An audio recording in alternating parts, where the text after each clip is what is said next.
Ayo jujurkan keadilan. Ayo jujurkan keadilan. Ayo jujurkan keadilan. Halo kawan aksi, saya Amir Arif.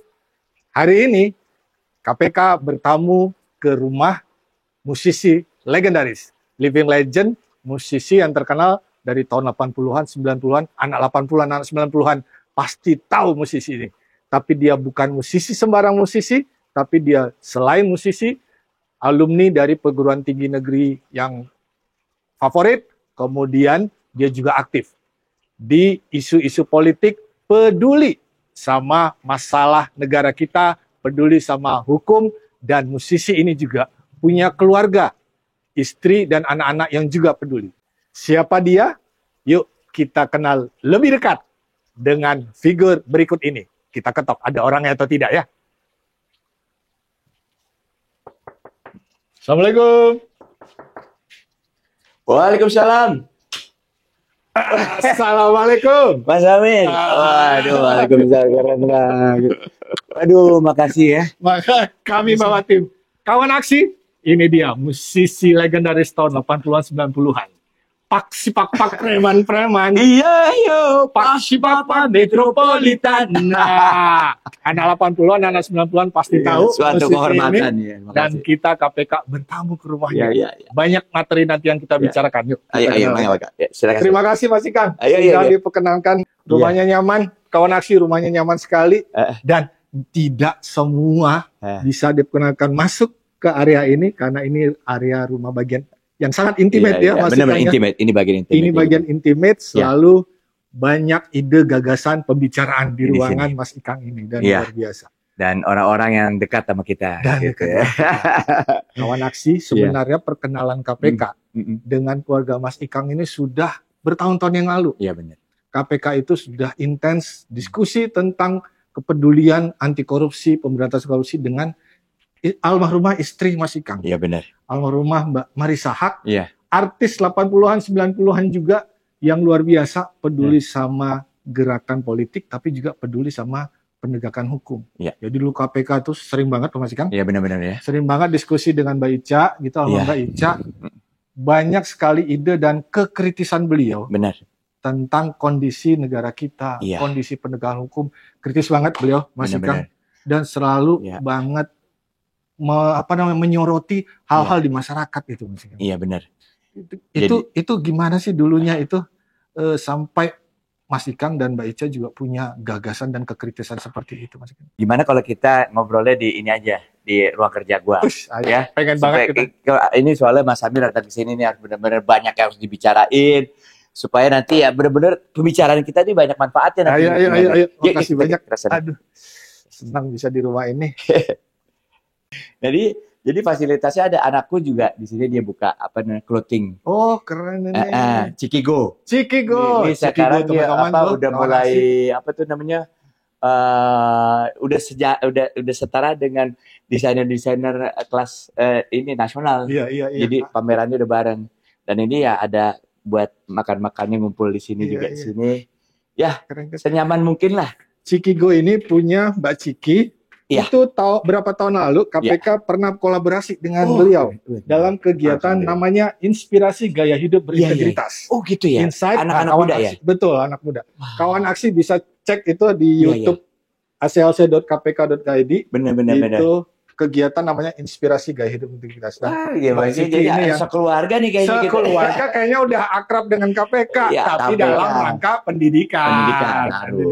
Kita harus sama-sama bermanfaat dari situ, mengambil bagian untuk membangun bangsa ini supaya lebih maju. Itu dia keistimewaannya. Silakan. Ini ya perjalanan karir. Perjalanan musik Mas Ikang Fauzi dari tahun 80-an ya? Tahun berapa? Iya, tahun 80-an. Jadi pertama kali nih aku menang tahun 79. Tahun 79. Ini Lomba Cipta Lagu Remaja.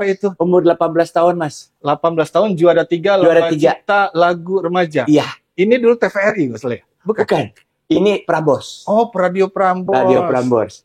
Dari situ ya kita mulailah masuk ke industri ya, musik ya. Mulai dari bikin-bikin lagu buat artis, udah gitu ngiringin artis rekaman. Sampai pada satu saat kita dapat kesempatan untuk bikin band sendiri dan rekaman. Pertama kali ini Mas Amir, nih gua sama ADMS nih. Ini nanti staff grup. Bandnya staff ya. Di YouTube ada lagu-lagunya udah. Tahun 70-an ya? Ini tahun 82 staff ya. 80 82 kalau nggak salah ya. Ini sama Reddy Nur ya. Nostalgia saya zaman SD. Dulu anak sekolah SD itu punya buku tulis isinya 20 halaman, 30 halaman. Lembar pertama sampulnya itu artis. Salah satunya adalah Mas Ikang Fauzi. Saya ingat punya buku tulis yang covernya adalah Mas Ikang Fauzi. Punya buku tulis sampulnya Mbak Marissa Haque. Mbak Marissa Haque banyak. Waduh, ini pertama-tama nih. Jadi selamat malam ya. Ini apa? Ini masih ada ya. Selamat malam, kasih selamat malam. Hari ini berlalu sudah. Gitu. Esok pagi yakinkan terbit surya. Seiring derap langkah kita berdua. Ketiga ini yang puncaknya Preman. Ini album ketiga. Album ketiga. Pak Sipak. Preman. Iya. Wow, Pak Sipak Metropolitan. Itu masih kan juga nulis. Bener. Jadi waktu itu aku terinspirasi dari kenapa sih orang ngelihat Preman dari satu pandangan aja gitu ya. Dan kita hanya bisa ngejudge aja tapi kita tidak memberikan jalan keluar untuk dia gitu loh. Bener aja gitu loh. Nah, dari Preman itu aku mendapat beberapa filosofis yang hal-hal yang positif. Karena gue tuh orangnya suka mengambil hal-hal yang positif dari orang.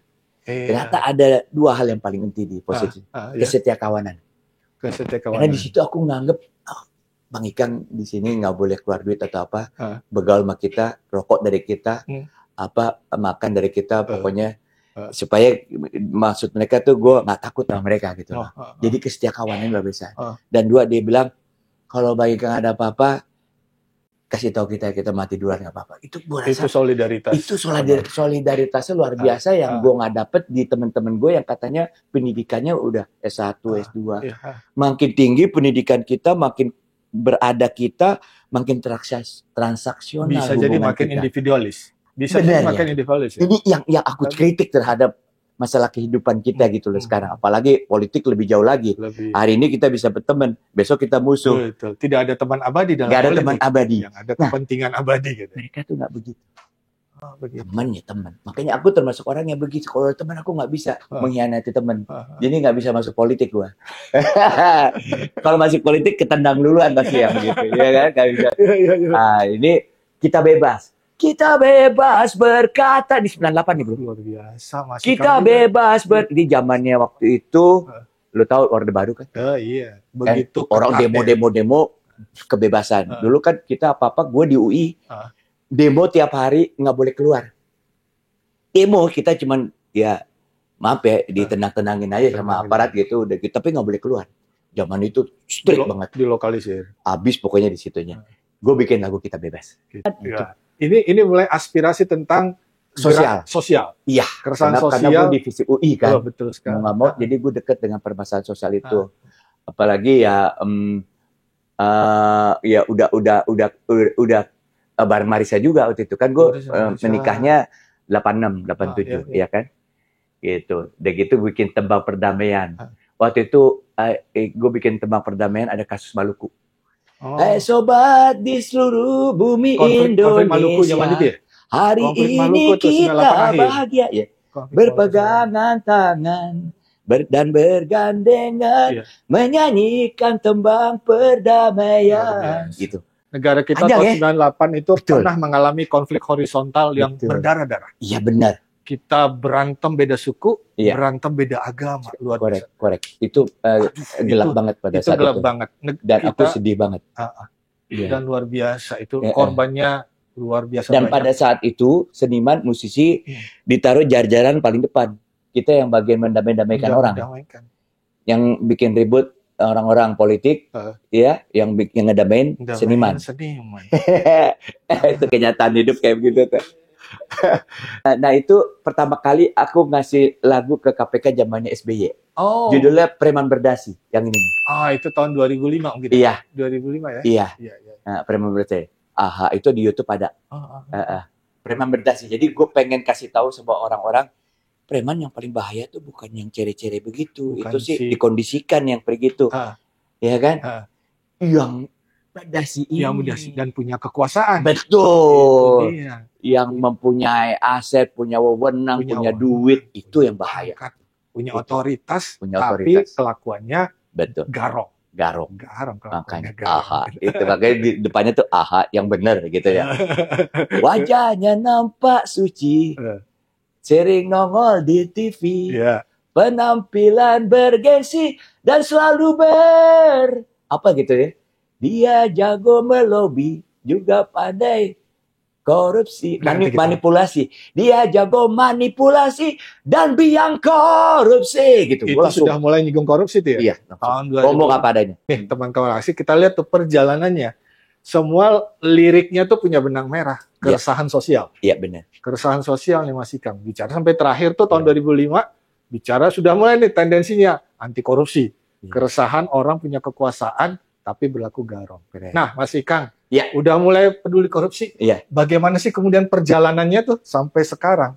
Keresahan tadi dituangin jadi lirik, tapi ini bukan pekerja satu kepala Mas Ikang. Ini kayaknya nih, diskusi deep talk dengan Mbak Marissa Haque. Ceritanya gimana tuh? Hari-hari tuh gimana sebenarnya? Kita duduk di situ. Kawan aksi, kalau tadi kita lihat tuh perjalanan penulisan lagu Mas Ikang selalu tentang keresahan sosial. Sampai tahun 2005, kawan aksi bisa Google atau bisa cek di YouTube, ada lagu judulnya Preman Berdasi. Keresahan tentang bagaimana orang punya kekuasaan, punya kedudukan, punya pangkat, tapi kelakuan kayak garong, kata Mas Ikang tadi. Kelakuannya preman loh, kelakuannya preman. Nah, ternyata perjalanan keresahan sosial jadi lirik ini gak berhenti di tahun itu. Perjalanannya panjang sampai kemarin tanggal 21 Februari 2025. Mas Ikang Fauzi ini itu hadir ke gedung KPK, ke Gedung Pusat Edukasi Anti Korupsi KPK, bergabung dengan gerakan anti korupsi lintas perguruan tinggi. Jadi nggak kaleng-kaleng, Mas Ikang ini bukan cuma musisi, alumni UI, tapi gabung sama komunitas tentang gerakan anti korupsi di tahun 2025 ini.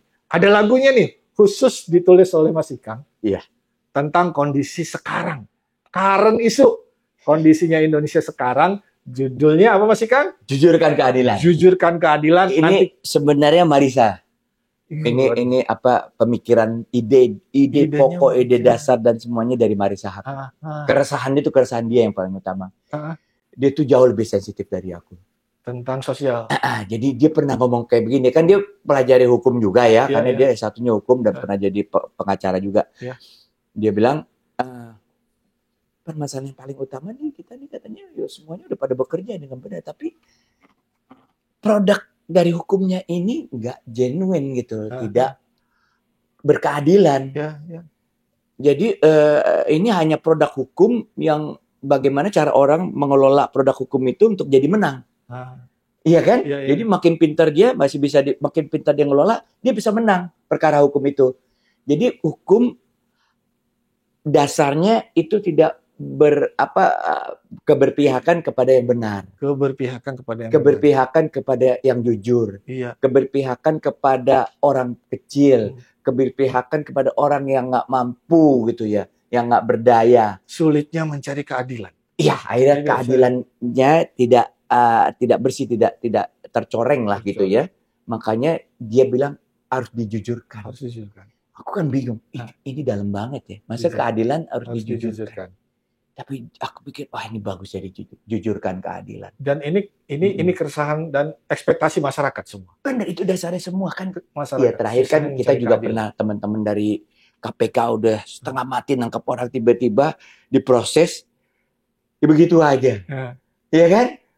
Kadang bisa lepas, kadang bisa cuma sedikit, ya kan? Bisa berkurang. Betul, dan begitu masyarakat marah, berubah lagi. Nah ini kan nggak jelas nih produk hukumnya gitu. Seharusnya harus ada SOP, harus ada standarisasi yang baik loh terhadap standarisasi hukum kita gitu loh. Makanya kekuatan media sosial di situ. Makanya Mas Amir nih, aku sangat berharap sama teman-temannya Mas Sabto dari KPK. Benar-benar menciptakan komunikasi yang terbaik ya. Mulai edukasi, pencegahan, sampai juga penyelesaian terhadap permasalahan korupsi ini. Khususnya ya di bidang hukum ini gitu. Karena biar gimana, jangan dikecewain masyarakat. Kalau tidak mereka nggak diwakili, mereka nggak ikut berjuang. Seperti yang sekarang kita ngalamin sekarang. Kayak berjuang sendiri gitu kan ya. Tapi kita ngajak nih, mudah-mudahan kawan aksi yang nonton channel ini, kita KPK bersama pelaku seniman kayak Mas Ikang ini nggak sendirian. Iya benar. Sama-sama mesti. Makanya kita bikin marah nih anak-anak muda, kita bangunin. Kan sekarang lu ngalamin Indonesia gelap katanya. Kabur dulu lah. Ini semua nggak akan terjadi kalau dari dulu lo itu mau berkorban untuk sama-sama KPK memberantas korupsi. Karena ini efek daripada korupsi itu. Kalau tidak ada korupsi, uang negara ini aman, itu jadinya produk-produk kesehatan, produk-produk pendidikan, kualitas pembangunan dan sebagainya. Menurut mereka nggak usah kemana-mana. Jadi yang dirampok tuh duit mereka. Jadi kayak seandainya nih, gue punya dompet, dirampok sama orang, gue kejar habis. Sampai kemana? Sampai babak belur. Nah itu mereka harus seperti itulah. Ini asli kawan. Kalau ada orang korupsi harus dikejar habis. Kata-kata Mas Ikang nih, musisi senior, bayangin musisi senior masih peduli gitu. Kita nih yang lebih muda, kawan aksi yang muda itu jadi mestinya tuh terpecut, tercambuk. Kayaknya nih keresahan nih mesti nggak cuma 1-2 orang saja. Mestinya harus dengan aksi nyata. Betul. Balik lagi ke lagu nih, Jujurkan Keadilan. Kita dengar yuk. Liriknya kayak apa dan bagaimana lagu ini. Kita mainin sedikit ya. Keren. Jadi emang ini berawal, ini lagu untuk menggugah perasaan anak muda. Lo harus berkorban, lo harus bangun, lo harus memperjuangkan masa depan lo sendiri. Nggak bisa kasih ke orang lain begitu aja. Jangan menyerah terhadap masa depan. Karena biar bagaimana mereka adalah penerima legasi kan. Pewaris.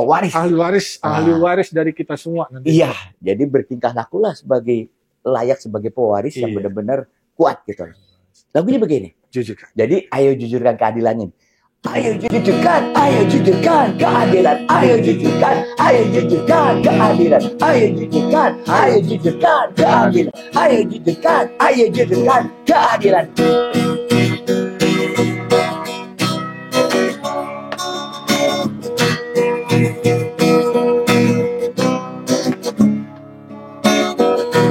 Dari dulu kami di sini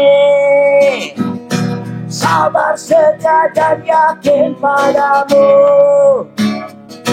menunggu dan terus menunggu kau di mana, oh di mana.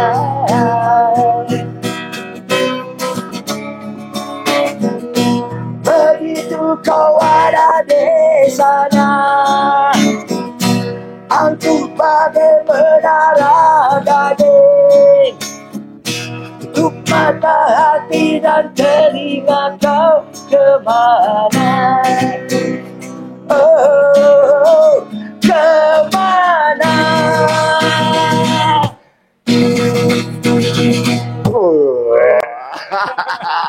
Marah itu. Jadi ini pertanyaan nih, kau di mana? Gitu.